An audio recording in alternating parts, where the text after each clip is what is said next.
আচ্ছা, গান তো আমরা সবাই শুনি। কিন্তু গানের অ্যাকচুয়াল মিনিং কি আমরা সবাই জানি? আচ্ছা, আগে এই গানটা শুনি। নেশা নেশা লেগেছে প্রেমের নেশা, তাই মজনু দেবে লালাকে শশা। প্রতিদিন ভাবতাম এই লাইনটা শুধুমাত্র একটা ছন্দ মেলানোর জন্য, জাস্ট একটা গানকে তার পরিপূর্ণতা দেওয়ার জন্য এই লাইনটা তৈরি করা হয়েছে। কিন্তু আদতে নয়। নেশা নেশায় লেগেছে প্রেমের নেশা, তাই মজনু দেবে লেলাকে শশা। মানে ইনস হচ্ছে এখানে লেলা মাজনু প্রেমটা, মানে এদের দুজনের প্রেমটা এতটাই মগ্ন বা এতটাই তোমার পরিপূর্ণতা, এতটাই তাদের মুগ্ধতা, তারা তাদের প্রেমটাকে নেশায় পরিণত করেছে, অভ্যাসে পরিণত করেছে। এবং সেখান থেকেই দেখতে গেলে মাজনু লেলাকে এমন একটা জিনিস দেবে, এমন জিনিস দিতে চায় যেটা কিন্তু অতি তুচ্ছ বা সাধারণ জিনিস, সেইটা সে শশাও হতে পারে।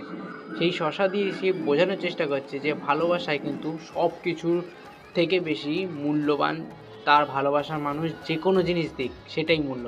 এটা কিন্তু প্রত্যেকটা জীবনের লাভ স্টোরি বা ভালোবাসার মধ্যে এটা হওয়া উচিত যে দামি দামি গিফটস, দামি দামি জিনিসপত্র না দিয়েও এমন সাধারণ তুচ্ছ জিনিসগুলোও থাকে যেগুলো কিন্তু খুব মূল্যবান হয়ে ওঠে একটা ভালোবাসার প্রতীক হিসেবে। তুমি দেখবে যে বেশিরভাগ এটা মেয়েদের প্রতি কাজ করে, যে মেয়েরা গাড়ি বাড়ি বাংলো সম্পত্তি তোমার কাছে নাও চাইতে পারে, কিন্তু একটা গোলাপ, আপনি ৫ টাকার একটা গোলাপ কিনে দেবেন, একটা চকলেট কিনে দেবেন, সেটাও তার কাছে অনেক বড় মাপের ভালোবাসা কাজ করে থাকে।